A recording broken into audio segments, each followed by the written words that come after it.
Welcome back, fellow armchair generals. This is Gamer 1745 here with my continuing playthrough of Hearts of Iron 3 with Black Ice 9.11, and we are sort of getting ready for a invasion of Malta. I think it's just going to be, at least the first one, maybe light infantry types. And now, to that end, I have set up a bunch of these divisions here. He moves one up to the top to sort of rush. That won't be ready until February.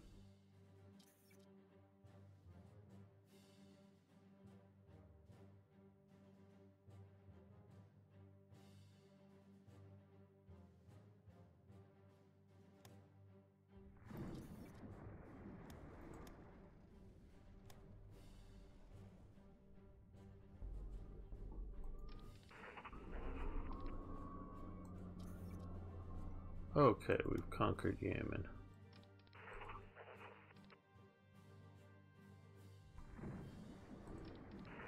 These guys, get on board ship. We don't want either of those divisions.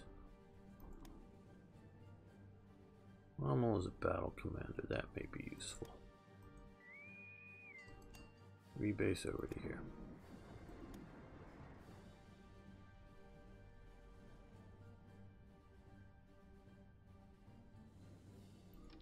We don't need a lot, so we'll over here, but we want some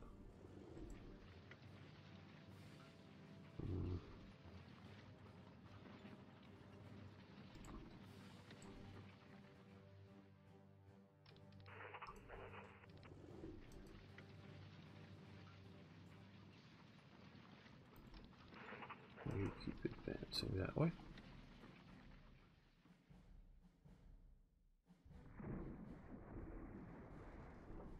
And we have even more, so use transport more supplies.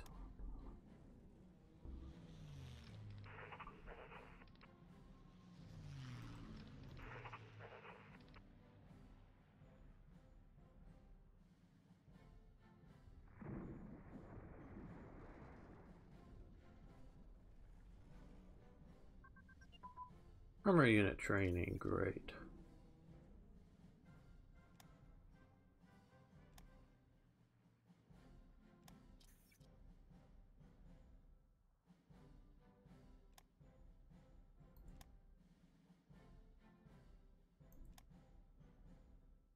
Let's improve light armor designs.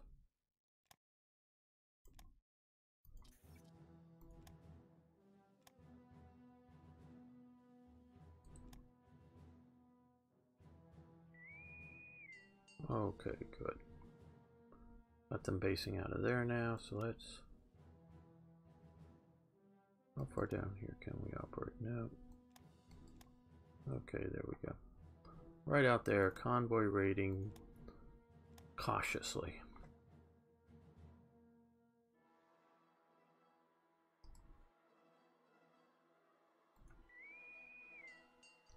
Okay, on board ship. Come up here. Rebase.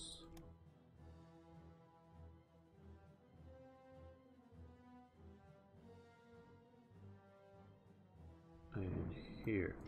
Let's grab here and here. Here and here. Put you guys on board ship. You're going to be the garrisoning units down here. So rebase down to here.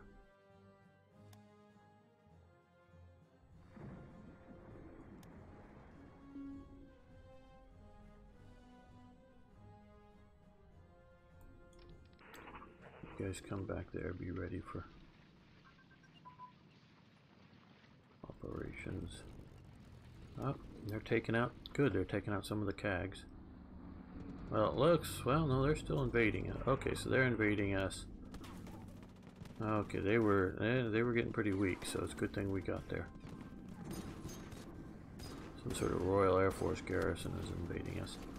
That is not a scripted invasion, and that is why it is not working very well. Yeah, let's board. No, let's put a officer in charge of you now. We skipped that before because we were rushing you into battle. Although I'm thinking of sending you into battle now, but I'll have a little bit of time. There we go. Okay. You get on board. We're going to send you over here too. Just transport you.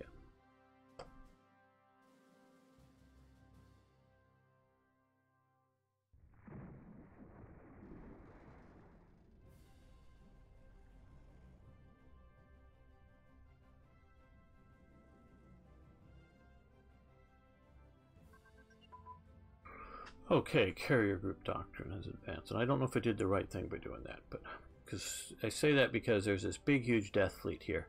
And while it's there and being sort of stuck, it may be perfect time to invade Malta, though I don't know that Malta's we're gonna be able to do that. Yeah, well, we're gonna be able to succeed.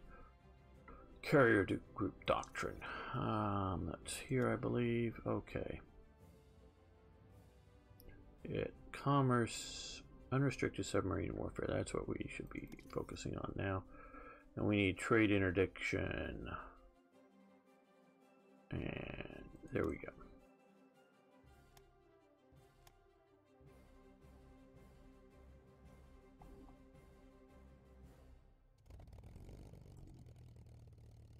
There, we're gonna sort of save up our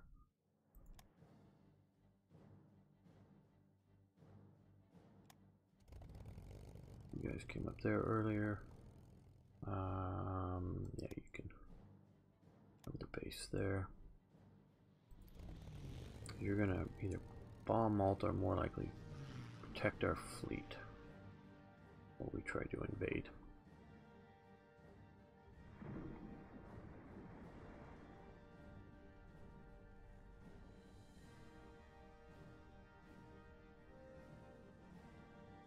Okay, we've won the Battle of Khartoum. Oh, we've got some wounded submarine. Okay, you guys just pair up there.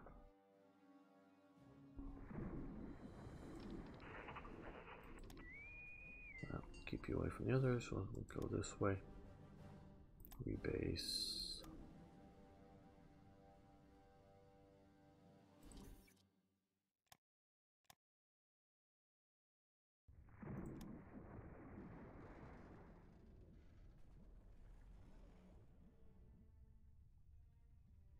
Yeah, you're coming down here pretty quick. Okay. So,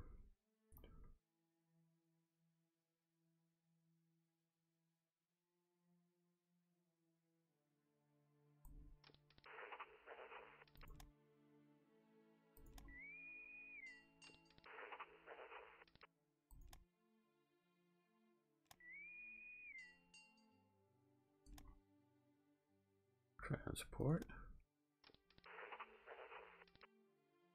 And I guess those guys come down there.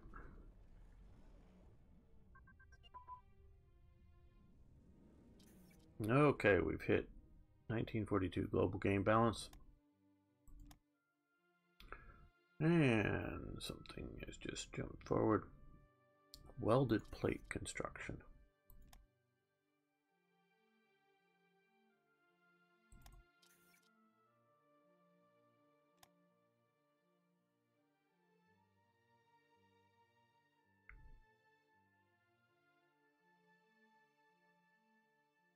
Well, can't see which ones we need. Maybe, okay, we're moving towards that. And commerce defense, which we're going to need a little more. Those need to be 3 and 3. Escort roll, which we could do that, and Battle fleet concentration. We'll be doing that. We'll start with the more time-consuming one first.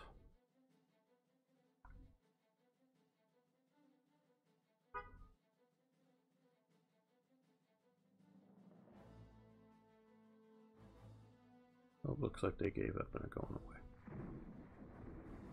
But they're going away in the right direction, maybe. We've found some enemy air power. Okay, SOE supports Yugoslav anti-German resistance groups. In the aftermath of the German invasion in 1941, the Kingdom of Yugoslavia fragmented. Boy, did it ever. And boy, how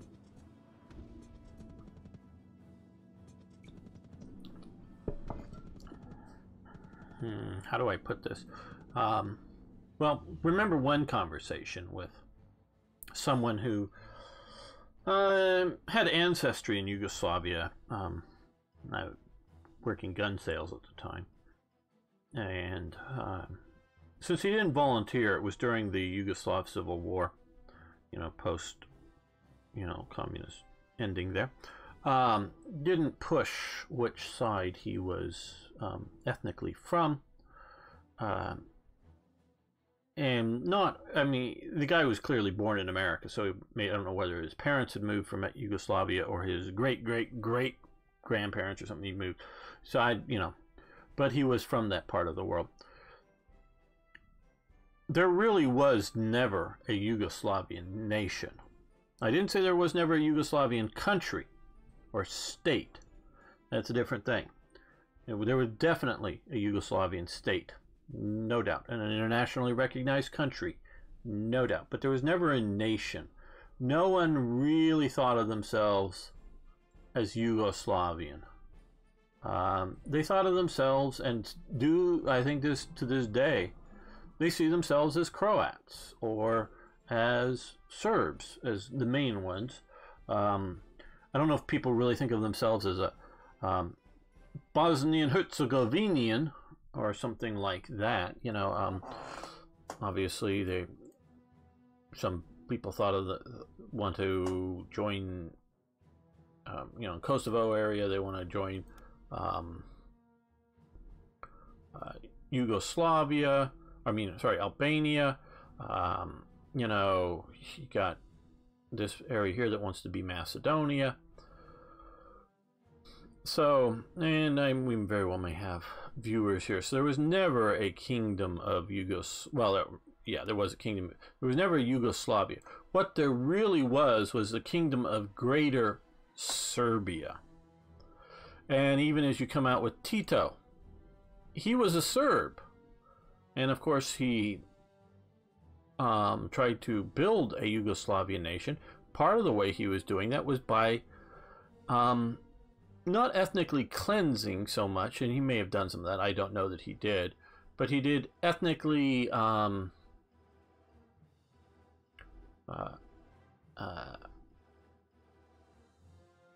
mixing or dumping, you know, Serbian populations in the other ethnic groups up in the Slovene area, in the Croatian areas. And you know, what do you say? You know, there's an old village there that's been, you know, I don't know, there for 500, 1,000 years, and there are Croats living there. And outside that village, town, or whatever, someone comes in and builds an apartment complex or two or something, and brings in a bunch of Serbs. Now, they're incomers. They're new people. But then a bunch of people are born there, and now this is the only home they've known. You know, and what are you going to do? I mean, really, what are you going to do? Maybe the parents didn't even have a choice so much, or you know, they may have had some theory of a choice, but it was sort of like, it's going to be really hard on you, but hey, we'll help you out if you move to this other area, you know, under a Titoite regime. This isn't free movement of peoples kind of thing. So it can be really hard on you. So I understand. Now, in no way, please don't get me wrong, in no way do I excuse, justify any of the other ethnic clearings that were going on by all sides that were very much murder. Okay, that is not an acceptable solution. That is never an acceptable solution. But you go, hey, this is now Croatia. And okay, you have a Yugoslav or a Serbian enclave here. Well, yeah, no. Because we're not going to have a 1 mile by 4 miles strip of land in the middle of our country that's going to be some other nation. And since you are Serbian, since you speak Serbian or write Serbian, I think they almost speak the same language, but basically write one in the Latin alphabet and one in the Cyrillic alphabet. But since you're really not going to be part of our nation, sorry, you have to leave. You know, and do so in an orderly manner. Okay. Now I don't know. Do we do you compensate people? Give them money? You know, it's just it's a very hard thing. But you've had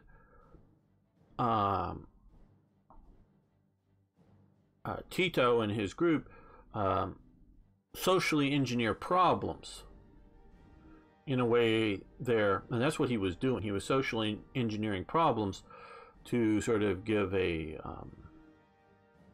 loyalist population in different regions. So you have that, and you could even have this something that happened purely organic, purely over many years, say under a Ottoman rule, who didn't, because they were through their various versions of a satraps or whatever, forget what they were called under the Ottomans, regional rulers, have the situation in which villages are sort of like checkerboards, spread around between different ethnicities, and then they're trying to organize themselves up as a single ethnic unified country.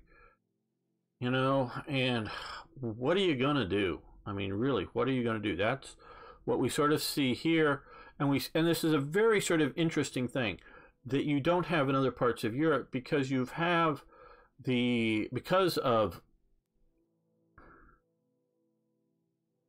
both Austro-Hungarian Empire, or the Austrian Empire, and the Ottoman Empire, they were both very much part of the problem of this lack of coherent national identities in specific regions, where even in Spain, right now there's the Catalonian independence movement. Well, okay, most of the people, I think, that live in Catalonia are Catalonians, okay, but to a degree, they're all Spanish.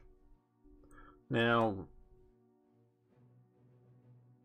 if you want to go, oh no, we're Catalonians, we're different, we have a different language. Yeah, well, to an English speaker, you all speak Spanish to us, okay? You don't have a completely different alphabet, or you don't have two different religions. One isn't Protestant and one isn't Catholic. So yes, you can divide up Basque regions, Catalan, other, regions, Aragon and whatnot. But you've had a fairly long period of the Spanish state, going back to the Habsburgs, and you didn't quite have the unification of the peninsula with Portugal, but still, you've had that for a long time. You can similarly look in French. Yes, they're all French. The biggest minority group there is only somewhat French is the Bretons out here. And yeah, I know about the Basque down here. And yeah, you sort of have, hey, are we Italian? Are we French? Are we various things? But this has sort of been settled for quite some time, and people over the generations being taught in the same schools have congealed into a a national identity with, excuse me, with maybe local regional differences, and that's fine. You know, I would say I've probably spent all of 4 days, maybe 5 days max in Switzerland. But it seems, from what I understand, a general national consensus that they're Swiss. But there's German Swiss, there's French Swiss, there's Italian Swiss, there's the Romansh. Those are the 4 main groups that I know of, but they're all sort of Swiss. So they've congealed into a national identity, and however much they have, maintained their own local ethnicity group. This hadn't happened in this part of the world. And we can see here, you know, where's the border of Slovakia, you know, compared to Hungary.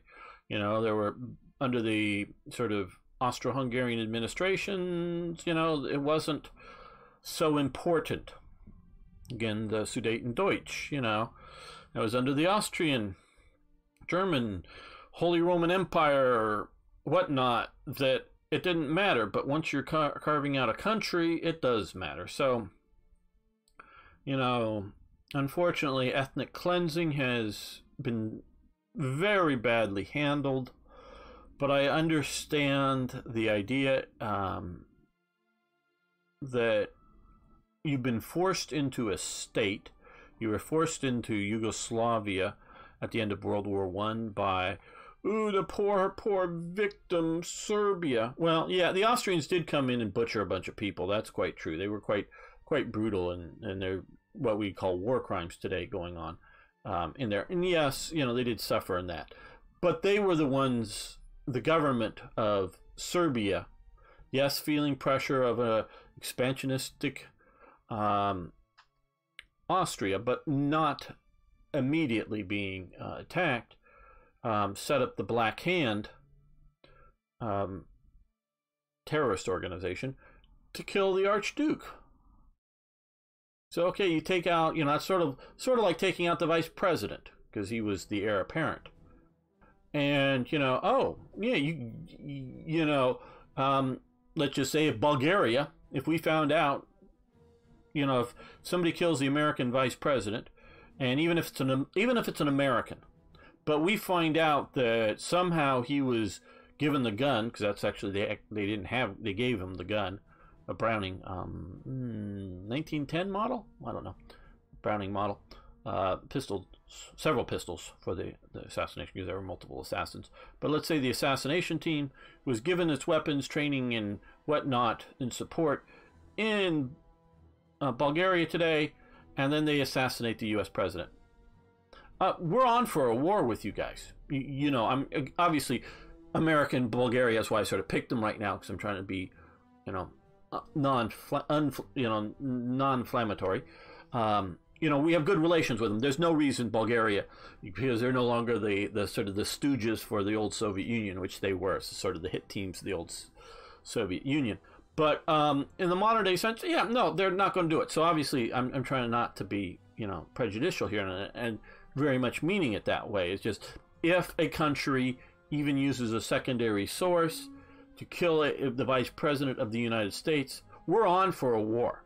You just, any nation who does that knows it. The only thing that may sort of keep it from going on with a war is nuclear weapons, and they got to have a lot of them.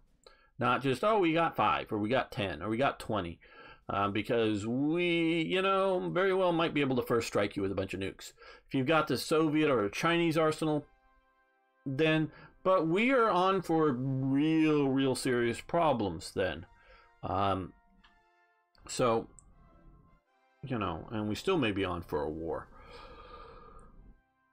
So, you know, you kill that off. So Serbia did this, and Serbia got caught at it. And so, but they were on the winning side, so they created this large power there for Serbia to try to be a counterbalance, I guess. And they gave them a bunch of territories that had no ethnic association with Serbia. And so you're causing more problems, as opposed to trying to do, I forget which one of the points of Wilson's 14 points, you know, local elections to determine who, you know, and breaking up of the German Empire and the Austro-Hungarian Empire, as well as determining the new borders of Romania and whatever. You know, localized elections, at least, I guess, presumably, maybe not on the local village level, but on the provincial level or something as to what country they wanted to join, including being independent. They didn't do that. But, you know, have they created a Croatia? You know, maybe, you know, attach Slovenia there and create a Croatia, create a Serbia, bigger than the original Serbia, and, you know, and whatnot. You know, maybe it may have had a chance to forming a couple of coherent nations, but that's just not the way. So that's just sort of my commentary.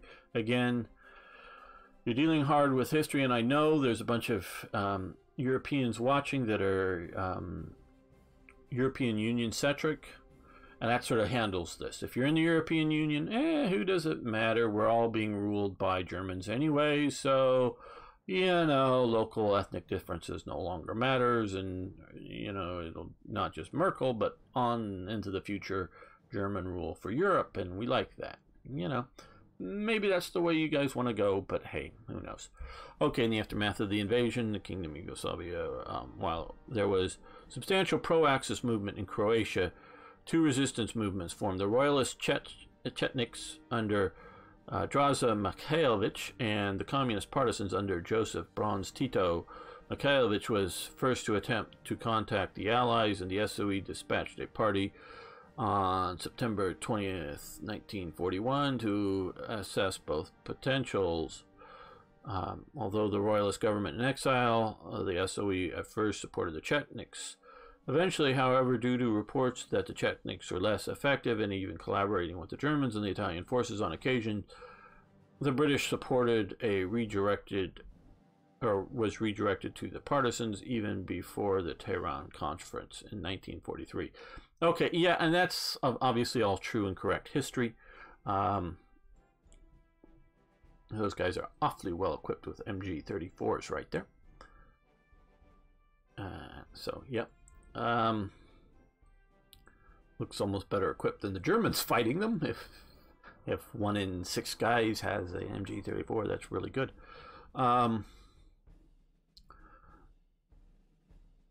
the Chetniks were early on. You know, they feared a communist takeover, so they weren't terribly thrilled with the communists under Tito, the group. But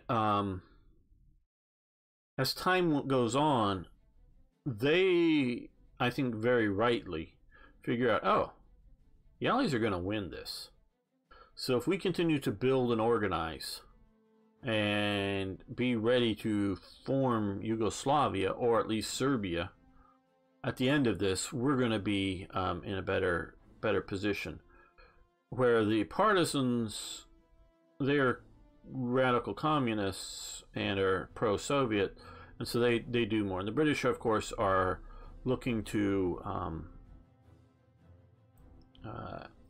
anything to win the day at that day. So they were supporting the partisans. The Chetniks were never really pro-German. They were just maybe more anti-partisan, and the Germans were to some degree willing to let live and let live for the time being, because if we were going to win, we'll come and massacre the Chetniks too. I mean, they would have done that as well. But if the Chetniks aren't attacking the vital railways and such, we don't need to mess with them too much, kind of thing. That's really my my take on all of that. Okay, so partisan outbreak somewhere, it looks like.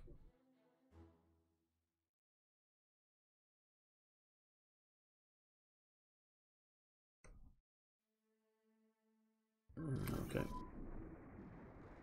Okay, bunch more stuff. Naval strike tactics have advanced. Very good.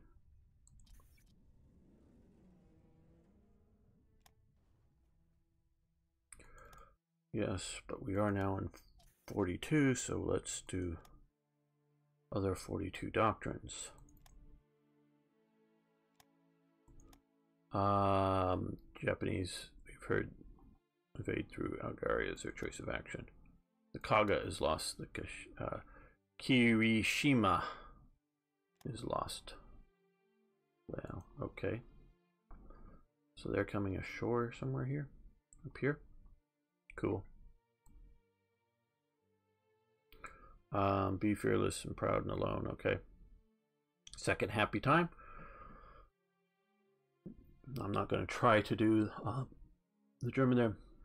Second happy time, also known among the German submarine commanders as the American shooting season, was the informal name for a phase of the Second Battle of the Atlantic during which the Axis submarines attacked merchant shipping along the east coast of North America, and during the period, the Axis submarines sank 609 ships, totaling 13 million tons, and the loss of thousands of lives, many of those merchant mariners, against the loss of only 22 U-boats.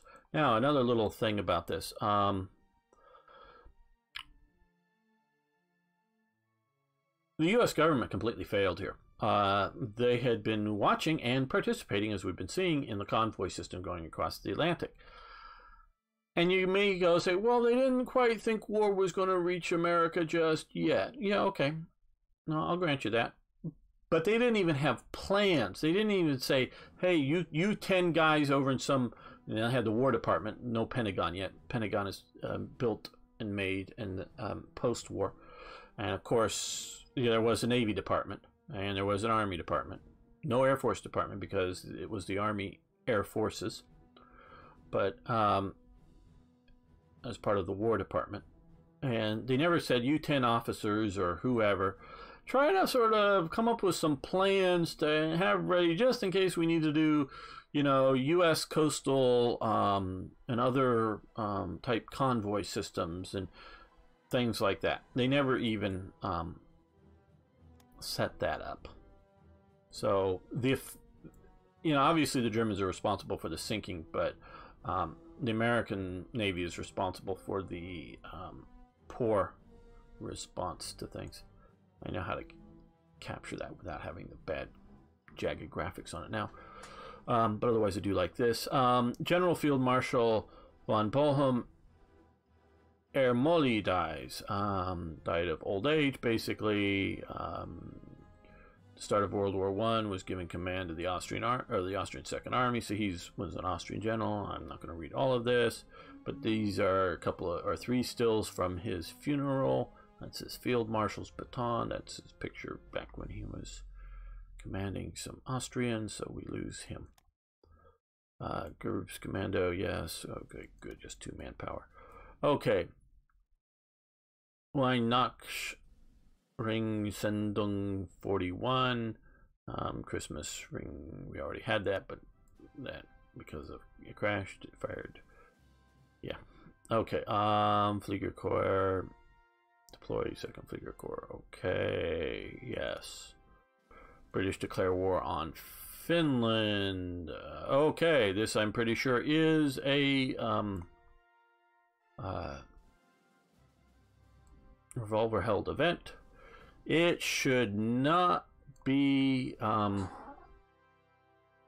happening here, because Finland, yes, is in the Axis, but is at peace. And you should have a check, I would say, for this. Either a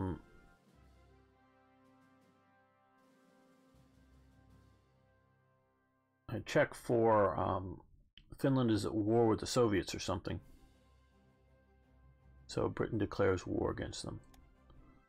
And obviously they're not. Bulgaria declares war on the Allies.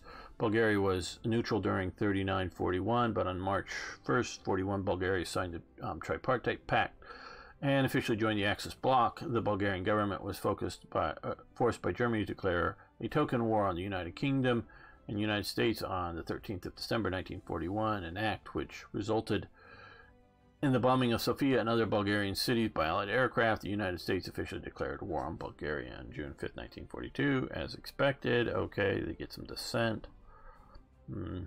Okay. Yeah, I don't like I would, for that event, Revolver Held, I hope you're watching, I think there should be a, does Germany want to pressure Bulgaria to declare war on the Western Allies? Yes, no. Maybe have a penalty for not, I don't know, but I think that would be a thing to do. Hungary declares war on allies following. I think they already are, aren't?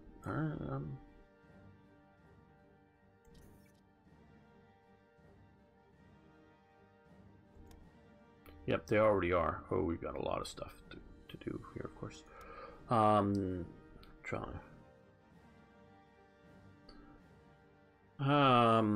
This should have a check to see if they're already at war. And again, I would have a, if they're at peace. I know you sort of want to tell, and I like the idea of telling the history of the thing, but again, I would have a check to see if they're at war with the Allies or not. And if they're not, then okay.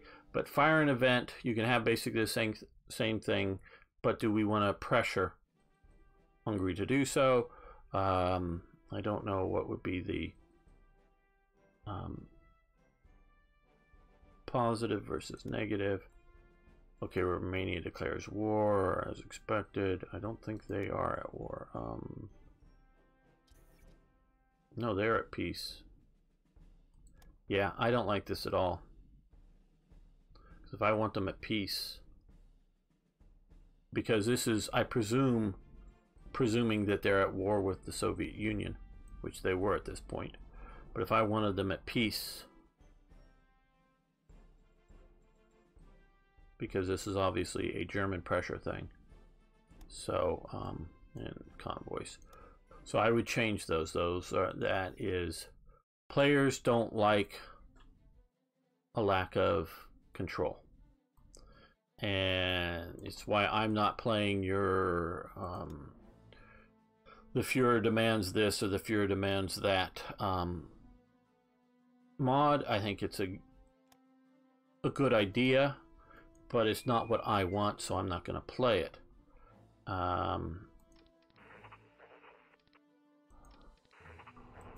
Okay, are you battling currently? No. You take that province. So things that players don't have a control over. And again, this isn't some spontaneous uprising somewhere that now the player has to deal with. That's an entirely different thing. But players need to have a sense of control, and particularly with some of these things, you need to have the presumption that Romania and Hungary are at war because they're at war with the Soviet Union, and they're not. So that needs to be done. Okay, recruit foreign SS units. Don't know why this didn't fire earlier. Yes, we're going to allow it. Ooh, yes. Gain 50 manpower. We want that.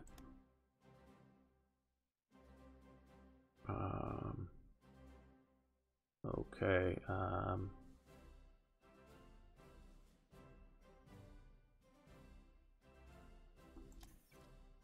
Yes, we want to do that. And yes, we'll take the economic boost. And yes, short term. Now, because we are having such manpower difficulties, we are definitely going to go with no, we'll just go with extra spies this time. The national focus of Das Heer, because that gives we'll examine our armaments factories. I think we did tanks last time with a 10% manpower bonus, where this will give us a 20% manpower bonus and examine our armaments factories. These others, unless we did that, I don't think so. So we'll do this. Oh, well, I want to wait a day for that. Oh, and we also need to do a party rally. I think that we could have done that earlier. Hurrah for the government. Okay. I want to wait for the...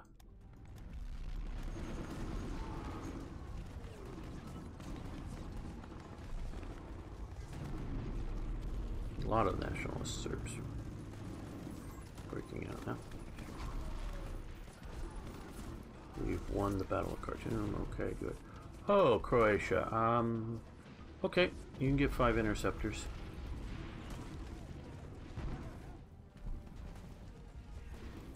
They're taking their time, but they're coming along. Okay. Actually, you know, let's stop that. Get on board ship. Ships, you're going to go here because I want to pick up. You base some of those units there.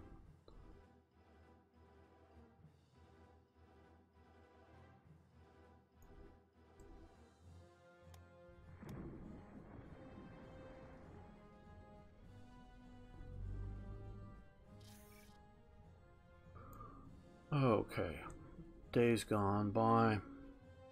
We've increased our IC base, or well, not base, but totals because of those things. And so I don't know if it's going to be bigger or not, but that is to maximize build new factories here. Don't know if there's any more than we would have already had, but we're going to do that. Now, we build a new specialized building. Okay. Let's see, oil refinery until June 43. Money.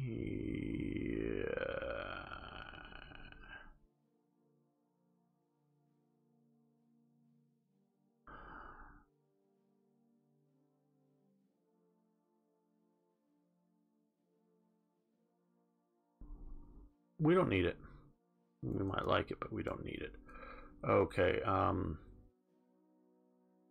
form the Army Corps. Yes, okay. Now, I want to see here. There's USA. They're already at war with Germany. Okay. Hitler declares war on Germany. Well, we're already at war with them.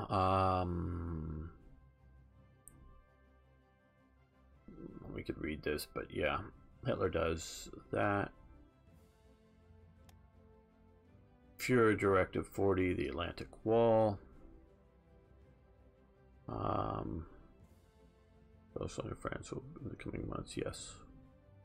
We want to do that, and one of the reasons we want to do this is, or we didn't want to spend the money for this, is to have money. How much are we in deficit? Just barely, but yes, we want this.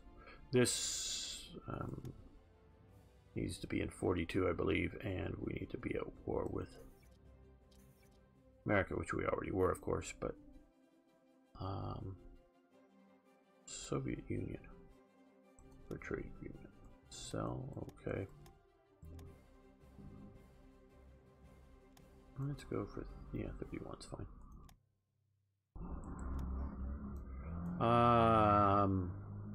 Got a little bit of bonus, but no, we don't want to spend the manpower right now.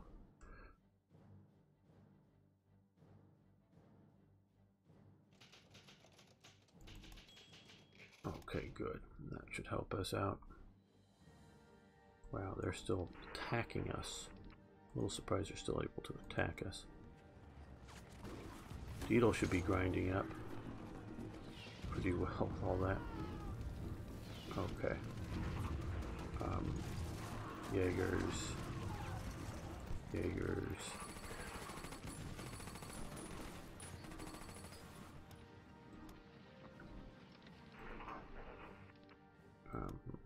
Yeah, you can go there.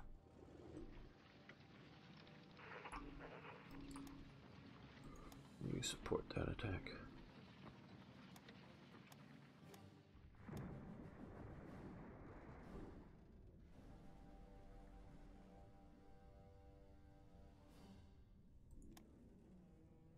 we have much bigger. Well, they've gone down because of that. Examine our arms factory lowered us down a bit too.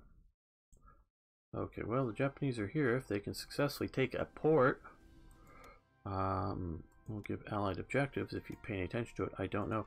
Take the damn port. That's like, oh, we've got a port there. Well, then never mind. Okay, well, okay, so you've got a port at least. Good. Now that's scripted. I think that was a scripted invasion. That seemed to work out because if I remember correctly, it had a big stack of units and it was coming ashore. So I don't know if that was revolverhelds or black ice or who did that, but that was well done. I like that. And they're fighting over here. Good.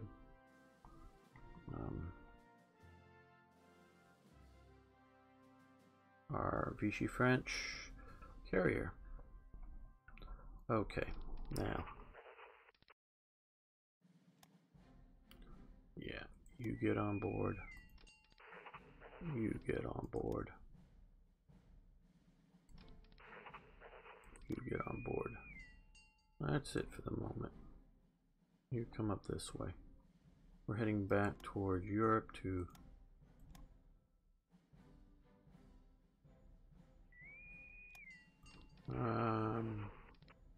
well, we might as well take you. You move a lot faster, but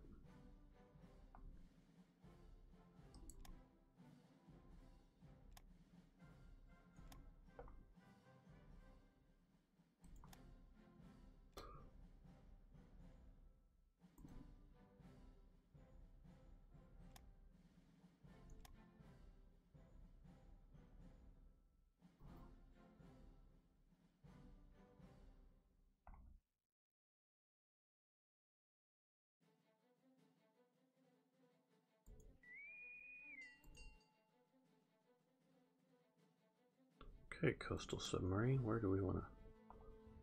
Should put you out here. Well, that's too far for you. Okay. Nope. Convoy rating. Cautiously.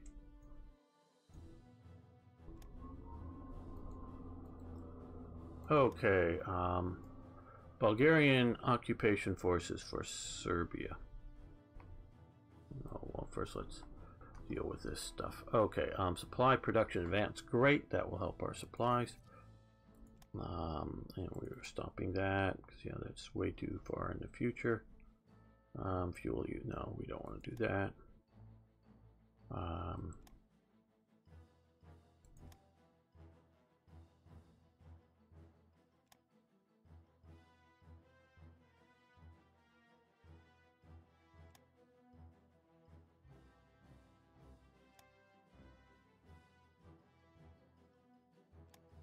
Well, we need to do all of these, so let's, oh, well, do we?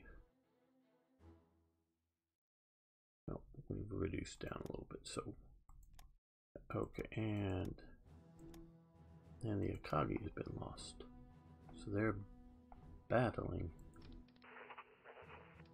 the Americans, presumably. Well, it could be the British, theoretically. Okay, despite having officially joined the Axis powers, the Bulgarian government did not participate in the invasion of Yugoslavia and the invasion of Greece. However, Bulgaria annexed large parts of Yugoslav, Macedonia, and Greek territories in Thrace. In November 41, when the war against the Soviet Union required additional German forces, Bulgaria was requested to garrison territories in Serbia and to replace German divisions. The 1st Bulgarian Occupation Corps consisted of 3 regular infantry divisions, arrived in January 42 and remained to operate there until Bulgaria tried to prevent a Soviet occupation of Bulgaria by leaving the Axis in fall 41 and declaring war on its former Allied partners. Yeah, we'll take that. I don't know if there's any negatives to it. Probably not. But we'll take it. Presume it's... I don't know where it is. Let's find it. Bulgarian occupation. Ah, so it's right here. Okay. Cool. We've got some divisions that are Bulgarian. Don't know quite what we'll do with those yet. Maybe even send them to the East Front. We'll see. Don't know. And yeah, we'll do this.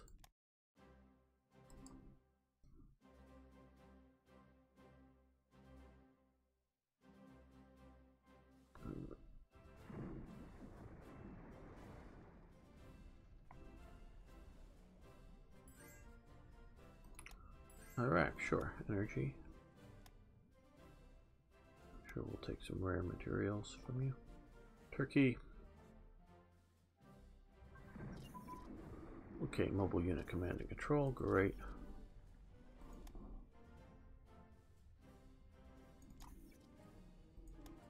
Oh, actually, I just want to sort of close that more than anything else.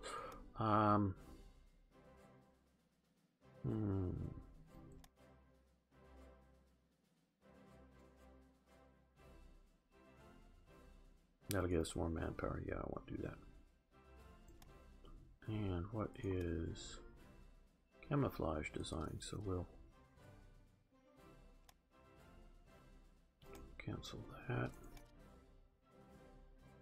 Improve security units. Yeah, that's good.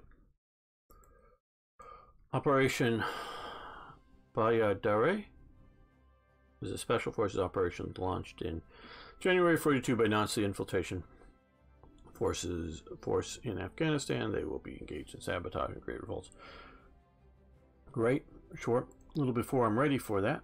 I'd love to have a bit more timing on that, but still. Self-propelled SS self-propelled anti-aircraft guns, great. But that'll mess with the British as well.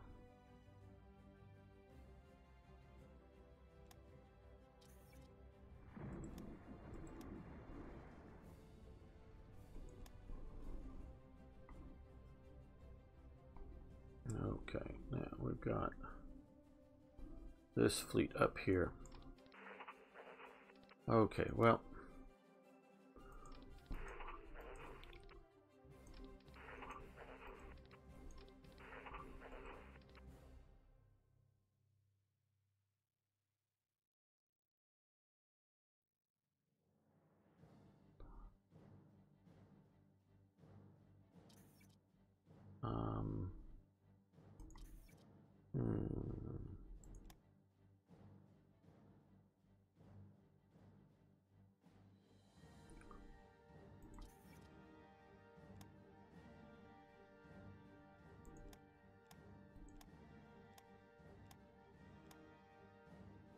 Okay, 8 divisions is max right now. Okay, or 8 brigades in the division is max.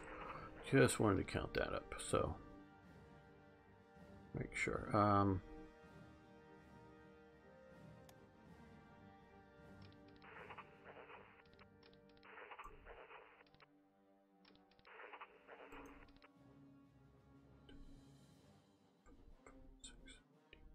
Okay, well, we could pull out the transport.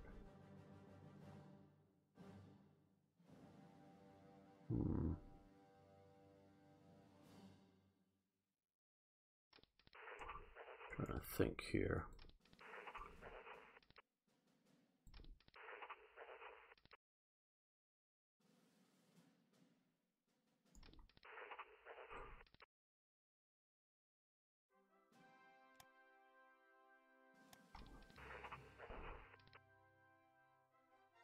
Okay, let's see.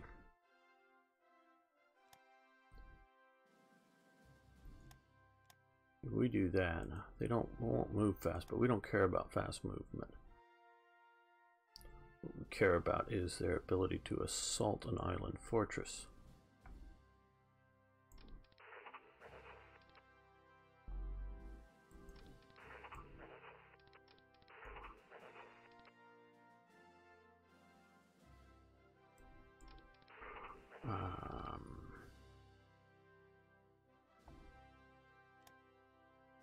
Okay.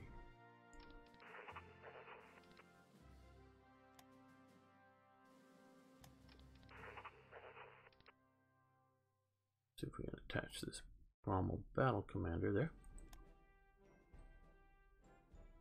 Okay, so we have some light infantry divisions. Oh, when are these guys getting here? Very soon.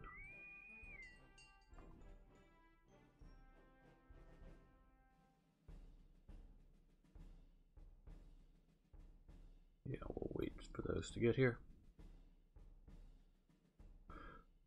And on that note, since I'm trying to keep these reasonably short, well, short for me, I want to thank everyone for watching. I want to thank you for liking the videos. I really do appreciate that. And of course, I'd love hearing from you. So please post questions, comments, suggestions. Tell me your interests, like what you're into on YouTube and gaming and such. Love hearing from you. See you next time for more Hearts of Iron.